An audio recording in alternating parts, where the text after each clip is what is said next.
Showing! Alright, here we are, ladies and gentlemen, boys and girls. This is, what is this, week 2, week 3? I can't even remember anymore.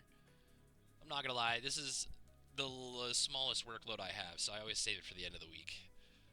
If you're gonna take Intro to Linux, be careful. That class will have your brain turned to mush pretty quickly. So, probably not a bad class to take with this one though.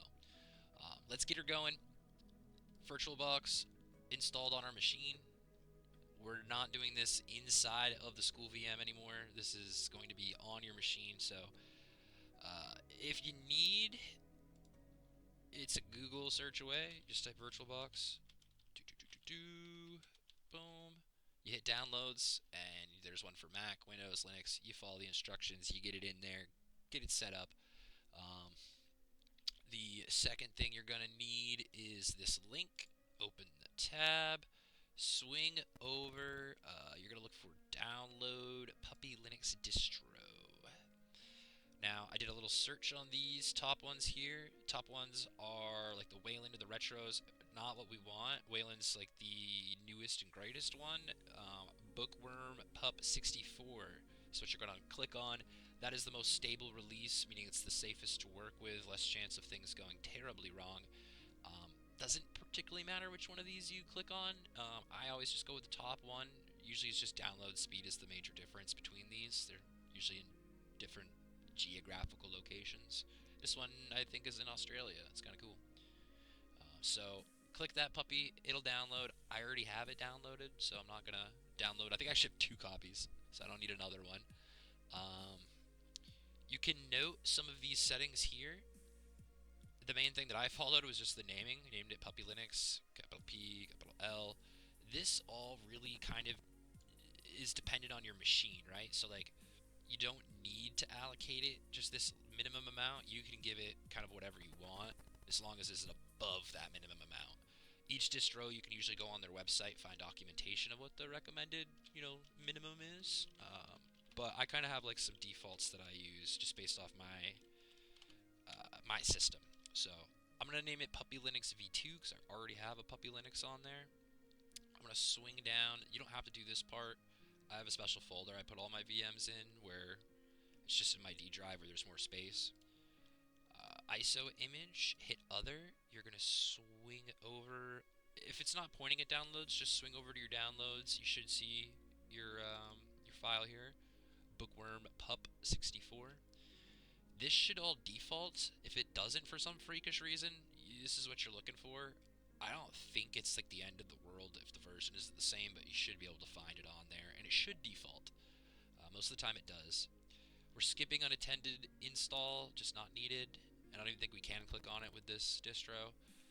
This is where it might change for you. I would recommend doing 1/4 of your system's resources, right? So like, I have 8 CPU cores, I'm popping it up to 2.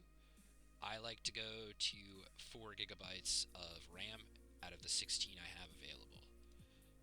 Hard drive, we don't have to change anything here. In fact, I'm going to keep this all default just for ease of access. And then we're going to go and change one thing. We're going to click display. We're going to swing over, max this puppy out to 128. That's not actually max. I think 250 for me. 256 is the max, so we're technically running it at half, but bringing the slider all the way up to 128. If you can't bring yours up to 128 for some reason, don't worry about it. As long as it's in the green and not in the red or orange, you're good to go. And I don't think it ever allows you to do that, so should be set there. Go ahead and hit start. Get this puppy fired up for the first time.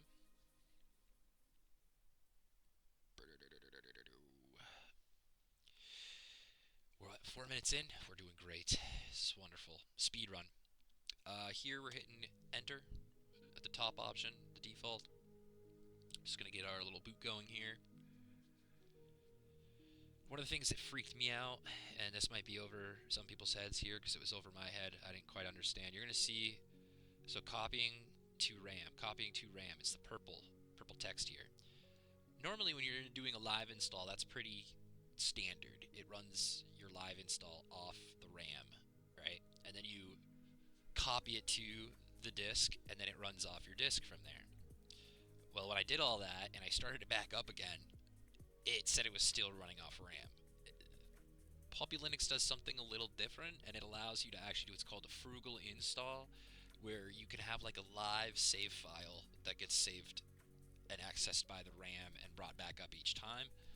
So I'm assuming that's what the teacher wants from us, because while doing a little research, most things said it wouldn't make sense to use Puppy Linux in a full persistent install, that the frugal install is kind of the benefit of using Puppy Linux.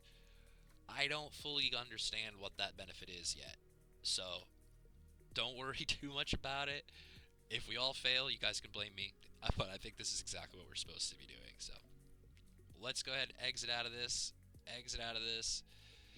The first thing we need to do, we're going to go ahead and set up, and we're going to go puppy installer. Okay, now, there is something we could do before this, but it's going to prompt us to get there. We're going to hit the install down in the bottom there. We're going to go ahead and hit internal hard drive SSD at the bottom. It's going to ask us which drive. We're going to hit this one again.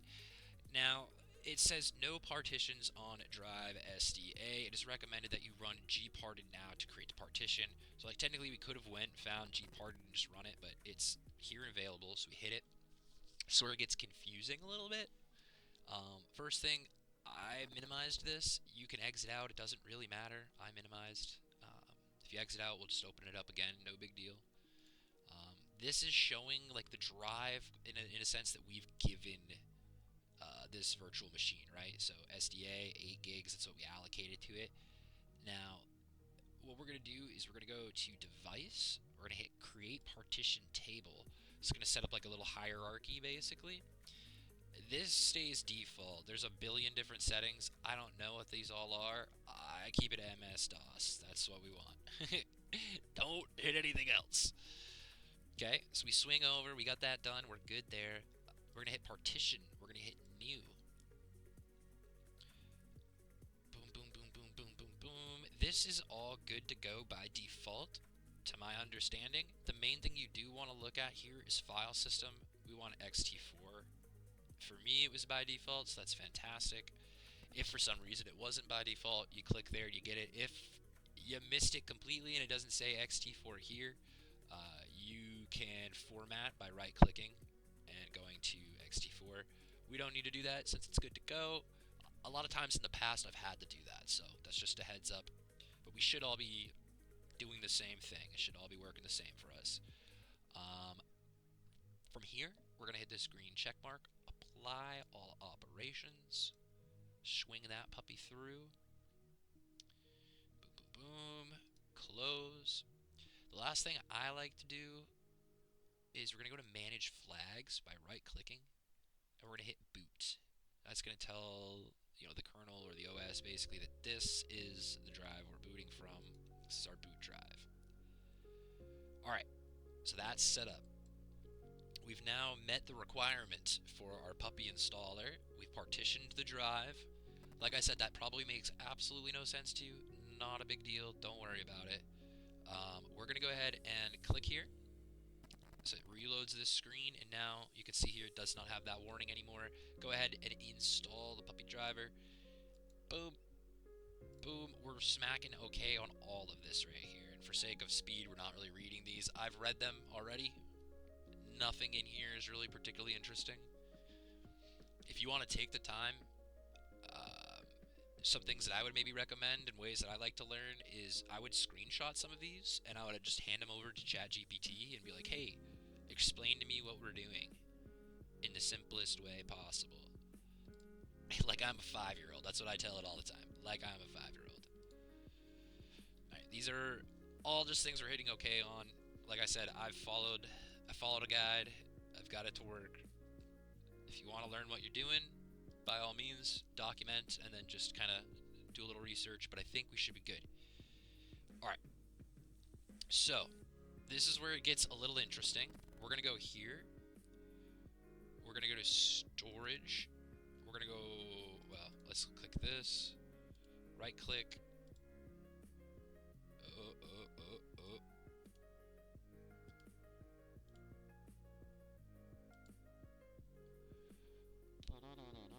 We're going to remove disk, okay? Remove disk. Boom. Now, is where it kind of got me the last time. We removed our disk. I think it should be good. It just disappeared here, so that's a good sign. It's gone. Okay, we removed our disk. We're going to leave, right? We're going to hit reboot. You can save this session in all the settings and personal data created so far. If unsure, wait, actually, hold on. Before we do something, you know what? No, hit save. Hit save. I lied. Hit continue. Hit normal, no encrypt, unless you want to encrypt it. We're going recommended on this one. I'm leaving this blank and hitting OK. And yes, save. Alright, holy moly. So what's basically happening here is it's taking like a screenshot and it's making a file and it's saving that file. What's going to end up happening is it's going to come back in. It's going to look, it's going to say, oh, we don't have that little CD that we just ejected, so let's go ahead and boot. So we're booting from SDA1. You kind of saw that up in this area here. This should just load us in. And it's going to give us a prompt, that little startup prompt. We're going to go ahead and run that. That's going to be one of our tests to make sure that it's persistent and things are saving.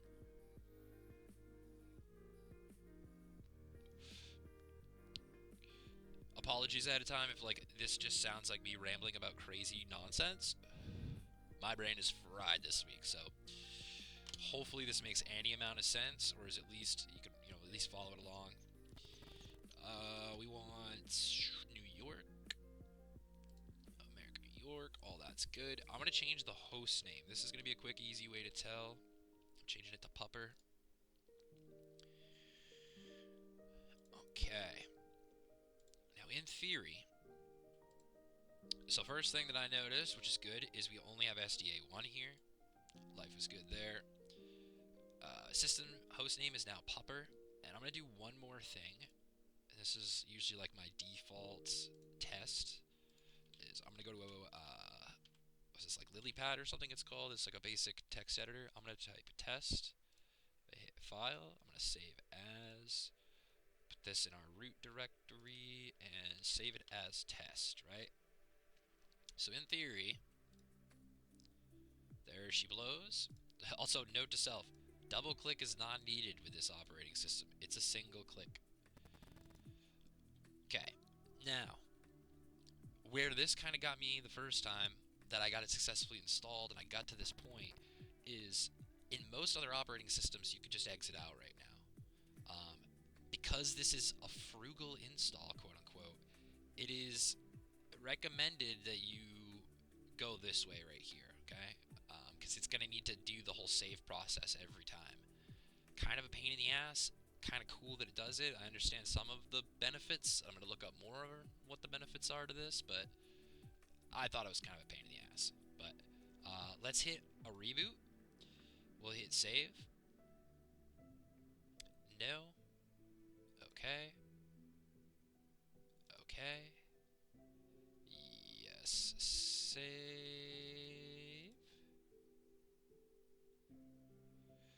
Alright. Now, assuming we did this correctly, it should boot up. We should not be getting the, what do you call it, that prompt again?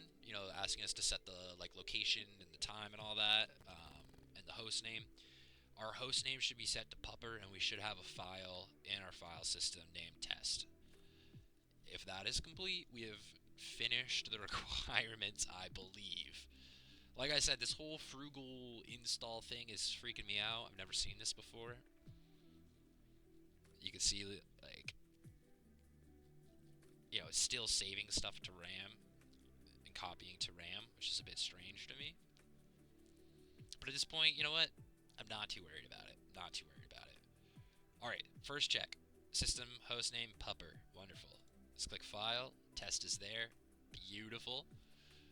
I'm going to take a screenshot of this, and I believe that will be our requirements.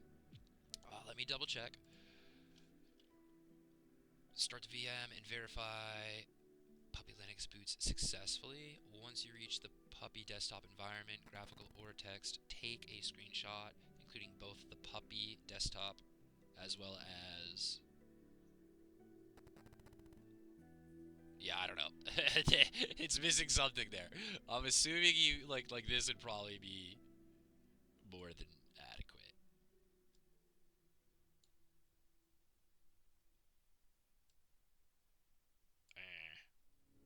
Eh. I kind of want to get. All right, here. This would be good. This would be good.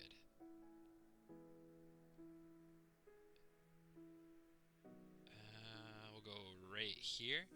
And I'll take the screenshot like this, right? So this is going to show I've got Puppy Linux open, it's running. It's going to show that I don't have anything in the optical drive, but that this OS is actually up and going.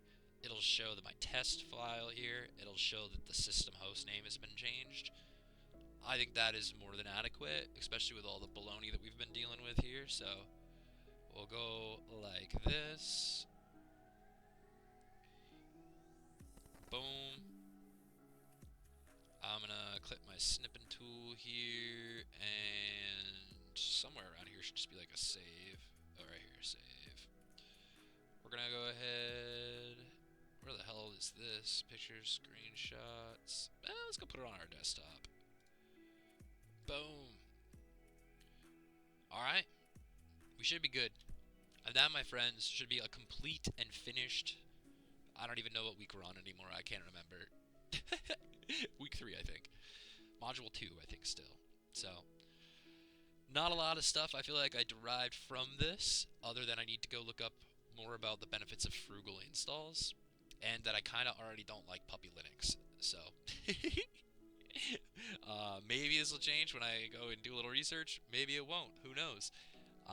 If this helped you, appreciate you watching this long. Good luck. Have fun. Always, don't forget, reach out, ask me questions. If I have the time, I will research and answer for you. Do not fear. And yeah, have a good rest of your weekend, my friends. Peace.